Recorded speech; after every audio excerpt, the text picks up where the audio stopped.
carry anybody along. This is Susan Gregg's second speech, Organizer's Speech. She will speak about an issue that affects a large group of people in Wenatchee.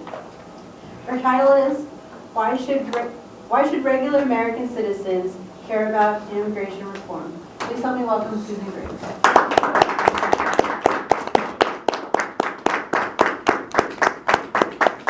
Thank you, Toastmaster. Good afternoon, everybody. Have you ever worried about having a knock on your door in the middle of the night and having the police rush in, make you lie down on the floor, and put your hands behind your body and then be searched and be arrested without having done a crime?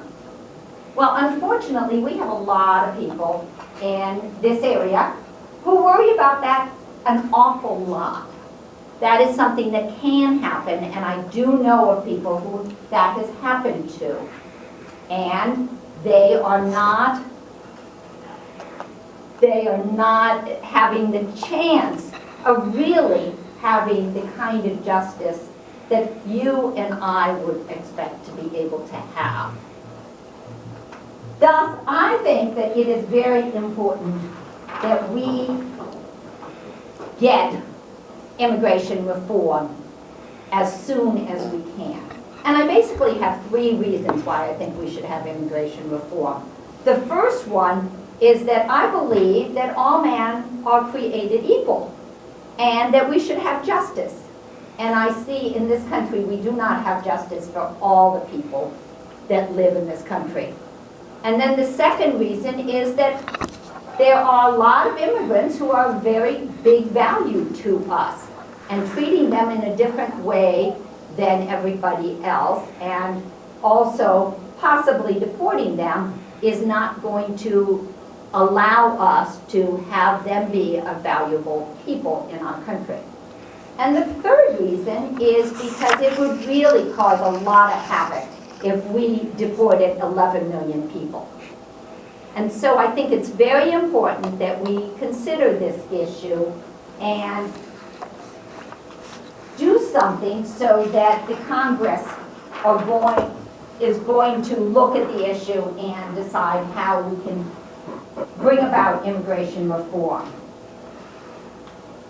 Now, the criminal justice system has a lot of rights that probably you are aware of, or you are living with those understandings. There's the Miranda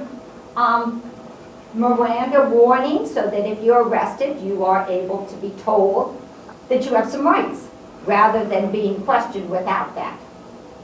There's access to a lawyer, even if you can't afford one. There's a right to a bail hearing. There's a right to a speedy trial, right to have evidence illegally obtained thrown out, and a right to trial before jury.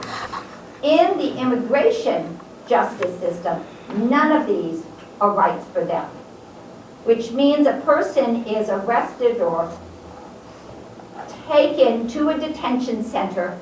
They are not provided with a lawyer unless they happen to have money to hire one. They have to buy the right to use a telephone, not to make telephone calls with the same rate that we do. But in the detention center is run by a private organization that is making a ton of money off of both the government and this situation. And so telephone calls you can't make unless you have a lot more money than if you were in a jail or if you were anyplace else. You can be held in the detention center for up to a year without seeing anybody and having your case brought up. If there's information that's obtained and it is not obtained legally, so what? If the government can bring information against you, you may not have a lawyer to represent you, it's just the government giving this information, and you can then be sent off. You do not have a right to, you do not have a trial by jury. You have a trial in front of a hearing officer. That is your trial. So you don't even have the right to make sure that the person who is going to decide the case is of the caliber of a judge. Now, the second reason why I think that the immigration system should be changed is because we have a lot of immigrants who have been contributing. 1/4 of the Americans who won Nobel Prizes were immigrants. 5% of all active duty persons in the armed forces are immigrants. There are 8,000 non-residents who are enlisted every year in the military. Therefore, there are a whole bunch of people, I saw all sorts of names of people who were immigrants who have done very important work in our country, but I don't remember their names. The third reason is it would really cause a lot of difficulty if we deported all these people. We have sales and receipts of $12.3 billion in Asian-owned businesses in Washington, and sales and receipts of $9.7 billion in Latino-owned businesses. They're saying that we would lose in the state of Washington $14.5 billion of economic activity if all the unauthorized immigrants were removed. The purchasing power is something very big as well. If you look at the workforce, 15.9% of the workforce in Washington are immigrants, with 5.1% without legal documentation.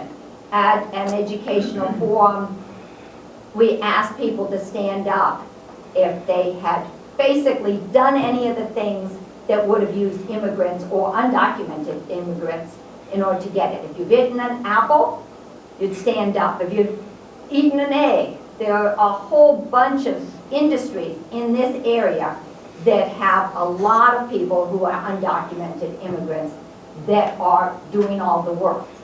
There was an orchardist who spoke and said that he tried to get other workers to come to his orchard and pick the apples. And even though he was offering a lot of money, he could not find the workers who would stay in the jobs. The other issue is we have a lot of children who would not have any place to live if we deported all of these people. Because 86.5% of Washington children with immigrant parents are U.S. citizens. So they have a right to stay while their parents don't. And between 1998 and 2007, 108,000 plus immigrant parents of U.S. citizen children were deported. And we would have approximately 5,100 children that we would have to figure out some foster parents if we deported them. Thus, I really hope that all of you will think of this issue, look into it more, and plan to write your, or call your congressman or your senator. We have Representative Reichert here in Wenatchee, and we have Maria Cantor and Patty Murphy as our senators. So please, look into it more and help us get immigration reform. Thank you.